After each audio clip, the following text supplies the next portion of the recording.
Alors je sais que cette vidéo va en étonner plus d'un, mais on va parler de pourquoi ça peut être intéressant d'envoyer ses retouches à quelqu'un ou en fait simplement d'externaliser une partie de son travail.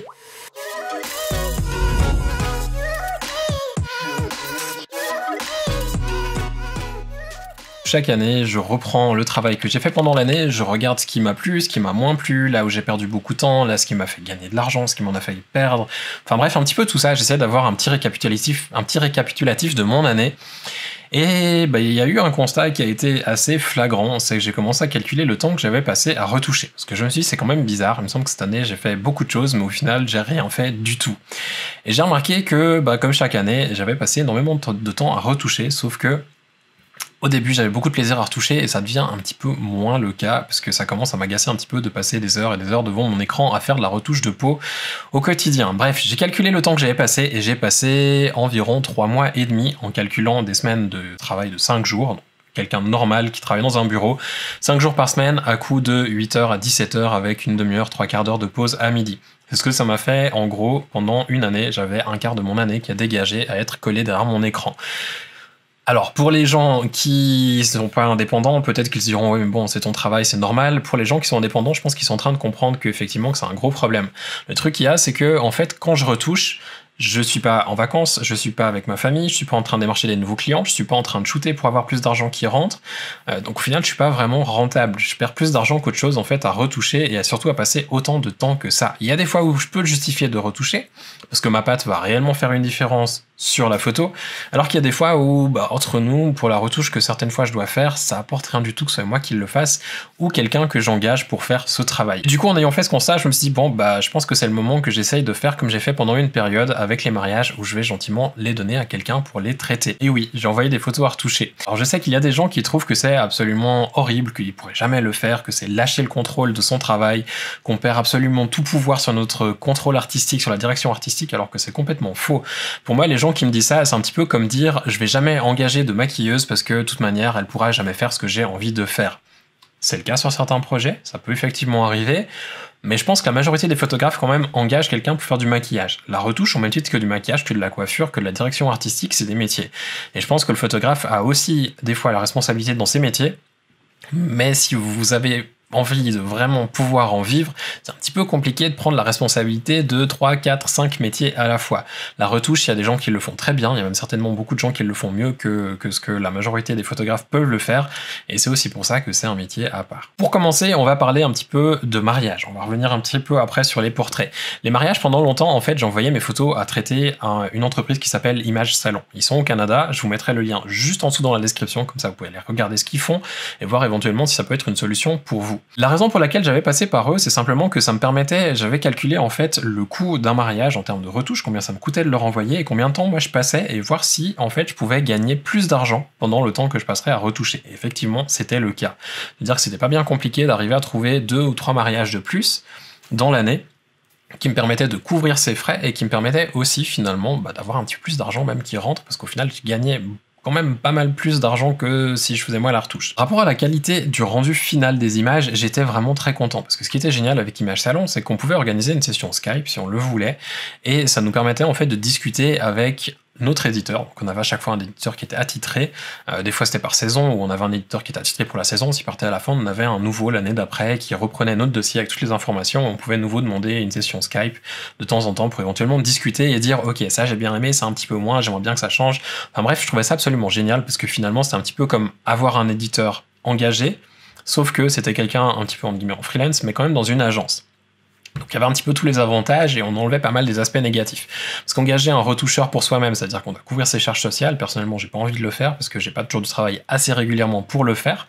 En plus de ça, on avait quand même toujours quelqu'un de sûr, ça veut dire que c'était une agence, donc si notre éditeur était malade, on avait quelqu'un d'autre qui pouvait le remplacer. Donc on n'était jamais embêté en se disant mince, j'ai plus d'éditeur. Et en plus de ça, comme à la base c'était quand même le but d'avoir un éditeur fixe, donc ça veut dire qu'à moins qu'il ait un problème, qu'il soit en vacances, qu'il soit malade ou autre, on avait toujours le même éditeur, donc il faisait vraiment toujours un travail régulier. Il y avait moyen de lui dire exactement ce que l'on voulait, et ça je trouve absolument génial. Donc ça veut dire que finalement je perdais aucun contrôle, et même des fois elle me renvoyait des photos, je suis là, ça j'aurais jamais pensé de le faire, et je suis vraiment content parce que du coup le travail est même encore mieux que ce que moi je faisais. fait.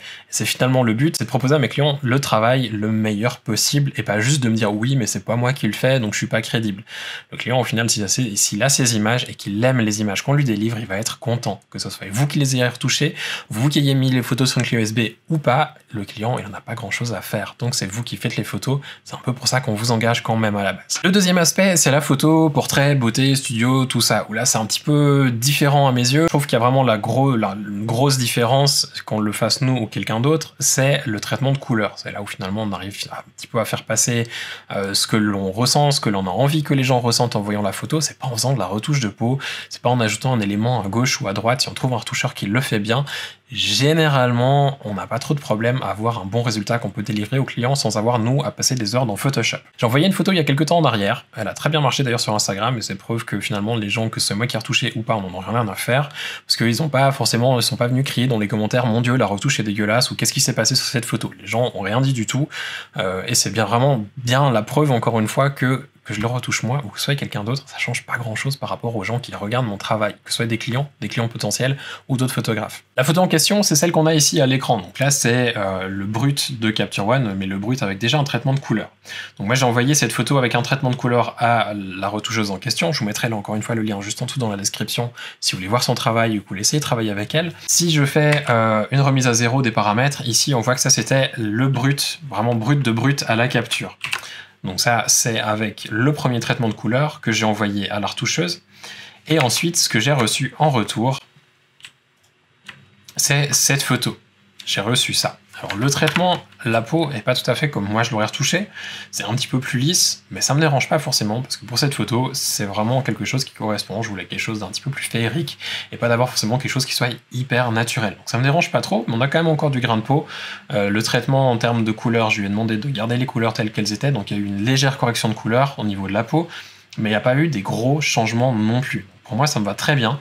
J'ai là en fait une base de travail sur laquelle maintenant je peux rajouter ce que j'ai envie de rajouter. Et c'est surtout là où je trouve que la retouche par quelqu'un d'autre est très intéressante, même au niveau du mariage. C'est que finalement, on a nos bruts qu'on peut traiter un petit peu si on le souhaite. On les envoie à un éditeur qui va retoucher ce qu'on lui demande, parce qu'on peut demander ce que l'on veut qu'il retouche. C'est pas on envoie une photo, retouche-la et puis on verra bien. On peut demander ce que l'on veut qu'il soit retouché. En l'occurrence, pour cette photo que je suis en train de vous montrer, j'ai demandé à avoir une retouche de peau. C'est ce qu'elle a fait, et c'est très bien. C'est ce que je voulais, je suis content d'avoir ce que je voulais. Du moment où j'ai ça, en fait, ce que je peux faire maintenant, c'est rajouter mes couches de mes différents calques pour finalement faire le traitement que moi j'ai envie d'avoir. Et vous voyez qu'ici, on a quand même quelques-uns des calques avant d'arriver au résultat final. Donc j'ai ici un petit rajout de certains éléments, une modification des cheveux aussi, j'ai rajouté un petit peu de lumière sur une des roses. J'ai quand même changé de 3 petits éléments. En plus de ça, au niveau de la lumière, on avait un petit peu de perte, surtout après la retouche. Ici, au niveau du gloss, on n'a plus forcément un gloss qui était marqué. Donc je l'ai remarqué un petit peu pour qu'il soit plus visible. J'ai rajouté un petit peu de brillance, ensuite j'ai foncé un petit peu, j'ai traité la baignoire, enfin l'eau finalement, pas la baignoire, mais l'eau qu'il y avait dans la baignoire. J'ai traité la couleur de peau et des roses. Ensuite, il y a différents calques ici qui permettent de renforcer un petit peu le traitement de couleur. Encore un petit peu plus, là j'avais tout fusionné pour le copier dans un autre fichier si j'en avais besoin. On a ici quelque chose qui me permettait d'adoucir un petit peu les hautes lumières qui étaient un petit peu trop marquées à mon goût. Et ensuite on a un nouveau traitement de couleur et on a une dernière courbe pour la luminosité. Vous voyez que si je reprends du début à la fin, donc là on a la photo finale, celle que j'ai finalement utilisée et que je vais certainement imprimer aussi. Et là, on a la photo de base. Donc on voit qu'il y a quand même une très grosse différence entre la photo qui était retouchée par la retoucheuse et la photo que moi, j'ai finalement décidé de garder. En fait, ce que je vais montrer à travers ça, c'est que c'est pas parce que vous envoyez à quelqu'un vos photos à retoucher que vous perdez complètement le contrôle. Et ça, c'est vraiment quelque chose qui est extrêmement important de comprendre. Parce que si pour vous, envoyer une retouche, c'est perdre le contrôle, il y a vraiment un gros problème au niveau de votre photo. C'est que finalement, vous n'arrivez pas à faire passer ce que vous voulez au niveau de la photo de base. Et c'est là aussi, peut-être que finalement, il faut réfléchir, est-ce que vous êtes retoucheur ou est-ce que vous êtes photographe? Voilà, c'est un petit peu tout ce que je vais vous dire par rapport à ça, parce que je trouve que c'est important d'en parler, c'est souvent un sujet qui est un petit peu tabou, est-ce que la personne retouche elle-même, est-ce qu'il l'envoie à quelqu'un ou pas? Personnellement, il y a des projets où j'envoie des fois pour faire de la retouche à quelqu'un, parce que j'ai simplement pas le temps. Des fois, j'ai la chance d'avoir le budget qui me permet d'envoyer à quelqu'un, et du coup, ça me permet de libérer du temps aussi, pour prendre d'autres clients, pour prendre du temps pour moi, et je trouve ça vraiment génial. Donc si vous avez l'occasion une fois de tester la retouche par quelqu'un d'autre, n'hésitez pas à le faire, il y a beaucoup de retoucheurs, vous pouvez en chercher sur Google, vous pouvez en chercher sur Instagram, vous pouvez en chercher n'importe où sur Behance, Behance. Vous allez trouver des retoucheurs avec des prix un petit peu divers et variés. Il y a de tout et n'importe quoi. Ça part de 20 € la photo jusqu'à des centaines d'euros pour une seule photo. Bref, à vous de voir aussi le travail de la personne et si ça vaut le prix pour vous. Je vous laisserai quand même les 2 liens dont je vous ai parlé, donc ça veut dire Image Salon pour le mariage et puis la personne ici qui s'appelle sur Instagram Livespot Retouch, sauf erreur, et vous pourrez ainsi regarder leur travail si ça vous plaît, peut-être essayer de travailler avec eux aussi. Si vous avez des questions, des choses qui vous paraissent bizarres par rapport au fait d'envoyer vos retouches à quelqu'un, n'hésitez surtout pas à laisser un petit commentaire juste en dessous. À noter aussi que c'est pas parce que j'envoie certaines de mes photos à retoucher que je ne sais plus retoucher, que je ne ferai plus de vidéos sur de la retouche, ça va continuer. C'est juste que je vais gentiment diminuer ma charge de travail pour faire plus de vidéos aussi pour vous, et de cette manière ce sera un petit peu mieux pour tout le monde. Avant de partir, n'oubliez pas de vous abonner à la chaîne, laissez aussi un petit pouce vers le haut et je vous souhaite de passer une très belle journée. À bientôt, ciao.